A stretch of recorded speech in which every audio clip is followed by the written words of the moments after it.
Welcome to this episode of Uncomplicating Business. I'm so happy you're here. Today, we're going to talk about becoming someone new. This is a big deal, right? When you decide to start a business or start something new, even if you decide to start a new hobby, really what you're doing is becoming a new version of yourself, evolving into this new person. It's hard enough to learn to do the things, but while we're learning to do the things, we're also shifting into this new sort of, I imagine it like getting a whole new closet of clothes, right? It takes time to accumulate that new closet of clothes. If you're like me, it takes like forever. On this episode, what we're going to talk about is six what I think of as fairly straightforward tips for navigating what essentially is identity change at becoming someone new, particularly if that identity you're stepping into is that of a business owner, so that this process can work more easily. You can fight it less. You can normalize the tricky parts and you can also feel good about the growth and get the growth you want in your business faster. Because it is really hard to grow a business that you haven't really admitted you have yet, where you haven't stepped into the role of leader or business owner. It's really hard for people to buy from you if you haven't admitted yet that you are the person running the business, right? So, in this episode, I want to share some of the things that have worked for me and also for many of my clients as they navigate this change.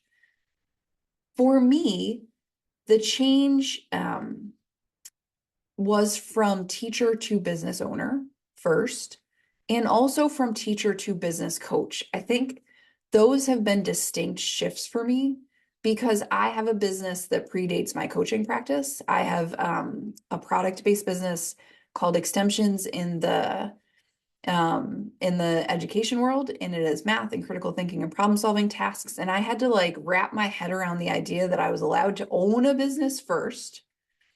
And then when I started my coaching practice, I had to wrap my head around the idea that I was allowed to be the one that helped people with this. I still sometimes am wrapping my head around that. And I think that's part of this, that you're always going to be wrapping your head around it to a degree, is because business ownership doesn't come with like a permission slip. It's not, for me at least, as a teacher, they give you the certification and they're like, you belong. And you may not feel it right away. Certainly, I remember the first year teaching thinking like, oh my gosh, did they leave me in this room with these children? But you have the piece of paper that you sort of fall back on that's like, okay, I'm allowed to do this. In business ownership, we don't get the piece of paper. So, it's a little harder to fall back on that permission slip. And, making the identity shift is a little more complicated, or at least it feels it. So for me, I see two distinct shifts in my work. First, a owner, period, and then to sort of the role I have in my business as coach and as someone who has the ability to influence other people's businesses. Especially for someone that like me, like I had to come to terms with like I didn't go to business school. I don't talk about business or think about business in the same way as so many of the MBA folks, right? Who, have all their acronyms and do all their things. Like I am a much more practical, not that they're not practical, but I have a much more sort of homegrown version of that where I've learned the things that in business as I go in life and now apply them like I didn't get them from business school. So the first thing I want to say about identity shift and about this kind of stepping into a new version of yourself, it's almost like putting on a new shell, right? It's like those nesting dolls, and you got one extra outside one, and that's your new identity that contains all the other things you've ever been, right? It's a really interesting way to picture that. As you shift into that new identity, I think the first thing, and this is not necessarily one of those tips, this is just sort of the blanket starter idea, is that it's okay that this is hard. You're not the only one who struggles with this. You're not the only one who's ever going to struggle with it. You're not alone in it. It's not wrong for it to feel hard, and it is not wrong for you to feel guilty, right? A lot of times we feel guilty. Certainly the teacher people I know feel guilt about leaving this teacher identity to become this other thing. Because when you decide you're going to be a teacher, people assume that's forever, right? And maybe you even like I did, assumed it was forever. And now I decided to be something else, and that feels kind of bad, right? Like you have guilt there. You have guilt related to leaving and change. You have guilt about choosing something else for yourself, about choosing something for yourself, maybe, period. And what I can tell you is that the hard of identity change gets better with time and practice, like everything, and also may not ever entirely go away. For me, it hasn't. And I'm okay with that. I know that every now and then it pops up in a weird moment, like somebody will say something and like the flood of, oh my God, I don't belong here will happen. Or like, who do I think I am? I'm just a teacher. That is the one that pops up in my head. Not all the time, but periodically. And that is part of the identity. Nobody is 100% confident 100% of the time. And to expect that of ourselves is to ask something that isn't real. So it's okay that this identity shifting part is difficult and feels kind of weird and feels really hard on the inside, and on the outside, you're sort of just making it through, right? Because nobody can see what's going on in your feelings in your body from the outside, unless you're like me and you wear them on your face a lot. Even then, they don't know what's happening all the time. So if this is what you're navigating, and I think we all are all the time on some level, but particularly if you're navigating this identity shift from, maybe not teacher, but if it's teacher, then great, into business owner, into a particular title, into CFO, into CEO, into coach, into whatever you're calling yourself, there's a couple of things that I think really help. Some of them are going to sound ridiculous, but they do make a difference. Ready? Okay, so the first one is to really practice saying it out loud. This is something I tell people all the time. Thank God our cars are connected to our phones now, because I drive around in the car and I'm like, hi, I'm Sarah, I'm a business coach. And I did that for years. I still, every now and then, on my way to like a networking event, I'm like, hi, I'm Sarah, I'm a business coach. I work with these kind of people. This is the kind of things we do. And I will like run that through over and over and over again on my way, so that by the time I get there, it feels better, right? Practicing saying out loud who you are and what you do and who you're stepping into matters, because then when you have to, it's like when you're doing it by yourself, it can feel funny. But then when you're doing it with other people, it doesn't feel as bad. So the car is my favorite place for that. I also do it walking around the backyard and weeding in the garden. A lot of times when I'm doing that, my family is off doing something else and I have my headphones in, so it can be not weird if I'm just talking because somebody thinks I'm on the phone again. So practice it. Practice saying who you are becoming, because the sooner you can get it out of your mouth and feel good about it, even if it's just to yourself, the easier it will be, because everybody else is going to get it faster than you. We're the last ones to get it. Or they're like, well, of course you are. You're a business coach. You're like, well, I am. So just practice. Say it out loud. Say it out loud. Say it out loud. Sounds goofy, but really does make a difference. The second thing that I find really helpful, has helped me a ton over the years, is to make a map. So you're currently doing some role, you have some job, you have some skill set. It really helped me, my job, my role was teaching, to take those skills, list them all out, and map them to my new role. Like, how do my teaching skills support me as a business coach? Why are teaching skills useful for business coaching? Why are teaching skills useful for business ownership? I have podcast episodes about this. In season 1, I think it's 56 and 57. They're like the teacher skills that transfer into business. if it's teaching you're looking for. If it's something else, I mean, you and I can talk about the skills. We can list them out and map them over because tons of skills that you have map directly into business ownership, into coaching, into whatever it is you're trying to do.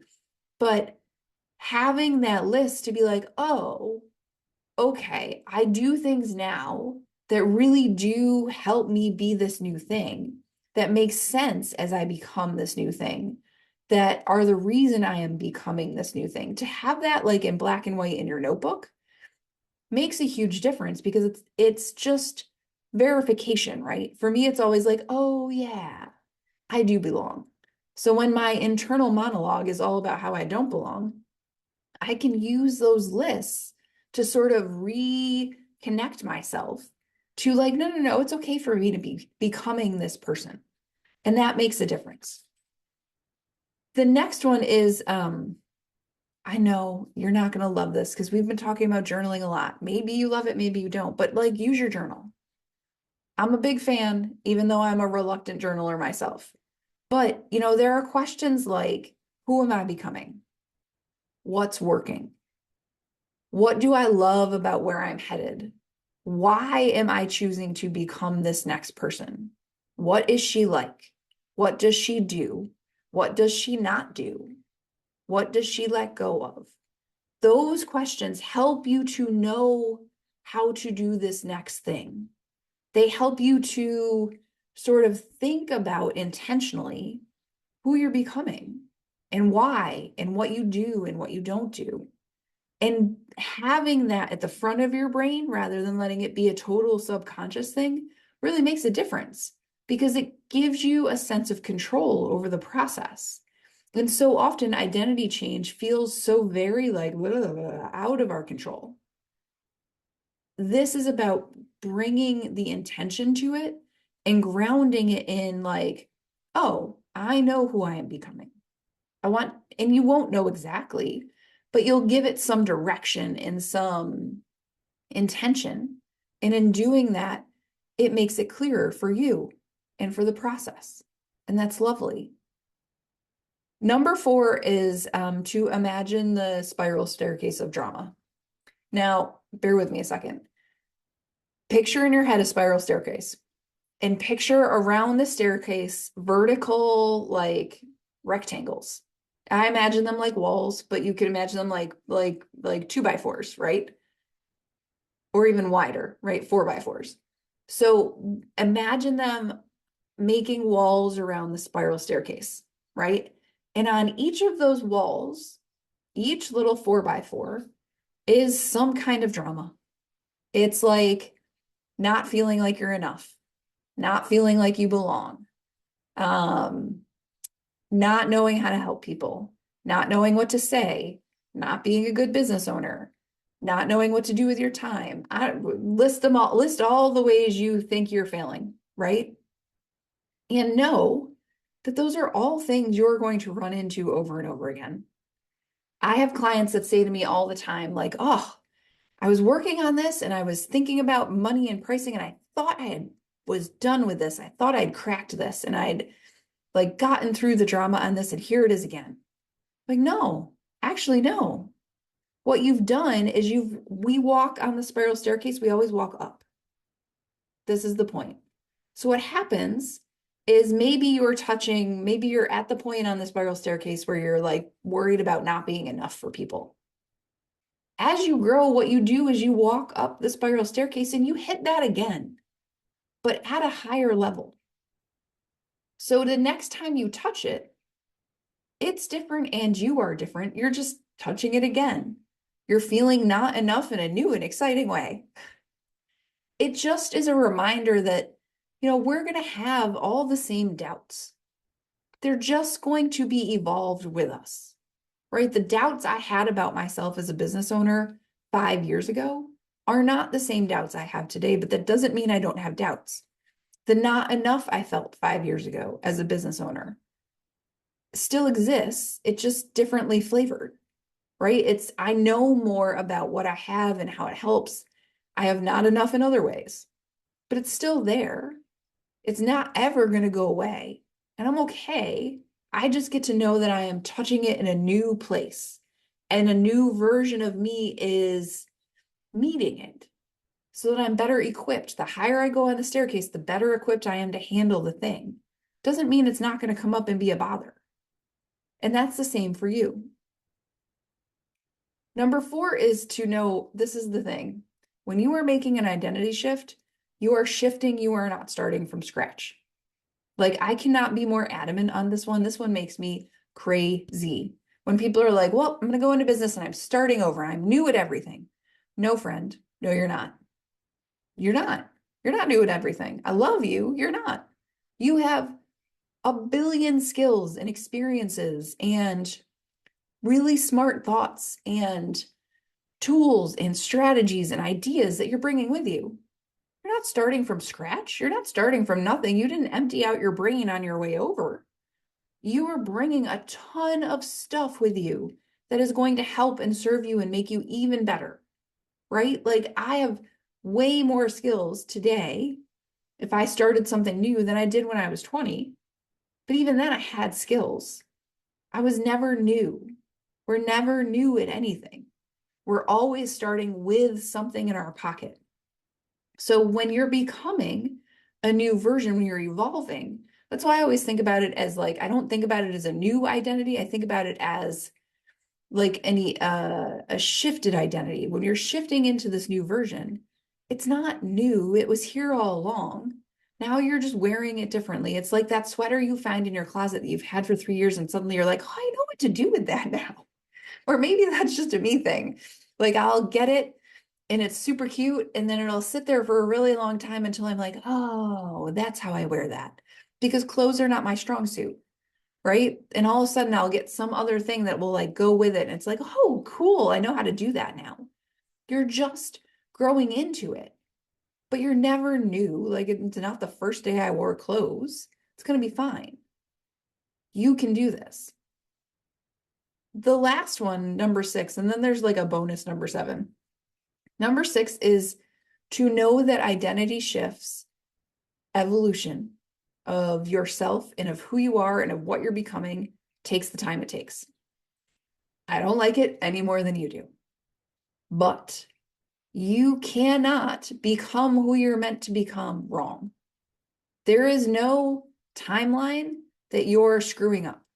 There is no like being behind who you are. Like, you can't be behind on that. It just is. So you can just let it unfold the way it's unfolding. As I say to people all the time, as a flower blooms, like, we don't yell, hurry up, right? Like, that's rude and also pointless. That's what we're doing. We're the flower blooming. We bloom at the pace we bloom. It is what it is. And we can ease it by getting the things we need, the rest, the fuel, the space, the kindness, right? Like, if you deny the plant the nutrients in the sun, it's never going to bloom. But if you give it all of the things it needs, the water, the sun, the temperature, the soil, all that stuff, it'll bloom more effectively, more often. But the flowers don't unfold faster if you're mad at them, right? It takes the time it takes. I don't like it, but it's true. And it's always ongoing. That's the other part of it. Like, we're never done becoming who we're becoming. There's always little nuances of shift. They happen all the time here. They're going to happen all the time to you. And there's nothing wrong with that. You can do this. The bonus here that maybe you'll see as a bonus and maybe you won't is that self-kindness is the ticket here. Like, it really is. I wish I could tell you it was not. I wish I could be like, and you can be mean about it, but I can't. The kinder you are to yourself, like, the best thing I ever learned as a business owner is how to be nice to myself. It's truly going to be the lesson in business that I spent a year or 3 learning that will serve me the best for the rest of my life. How to be nice to yourself when you are struggling, when things are hard, when change is happening, which is basically all the time, is the biggest lesson, the most valuable thing I have learned. Being nice to yourself helps the process. Being mean to yourself slows it down. I know that we think that being mean to ourselves moves things along faster, but if that actually worked, we'd all be billionaires, and we're not. So for me, for you, a little nicer, a little more grace. The grace that you extend to other people works for you too. And this is how we do this. Hopefully, these tips help make it a little bit easier, or at least make it a little more normal for you to feel like you're struggling as you change identity. There's nothing wrong with you. This is how it works. It's uncomfortable. Like it just is. If I can be of help to you as you go, even if you just reach out and you're like, oh my God, this is hard. And I can be like, yep, and you've got this. That's fine. You can send email. You can send a connection request. You can find me on LinkedIn or Facebook. You can come join my Facebook group. You can come join us in Selling for Weirdos, because honestly, in Selling for Weirdos, what we do is evolve into people who are really good at sales, who enjoy it. If that's the next evolution of you as a business owner, as you step into someone who enjoys sales, that's another thing to evolve into. That's an identity shift, right? From like, I don't know how to sell, I'm not good at it, to like, I've got this. That's a great shift to make. If you'd like to make that shift, come do it in Selling for Weirdos, because that's where we do the best stuff. And if I can be of help to you in coaching, please just reach out. That's what I do. This is the kind of work I do with people and help them make these shifts into power and growth and consistency and confidence and with more money. I help people make these shifts day in and day out in one-on-one and small group coaching. Come, let's do it together. If I can be of help, just reach out. And then I'll see you in 2 weeks.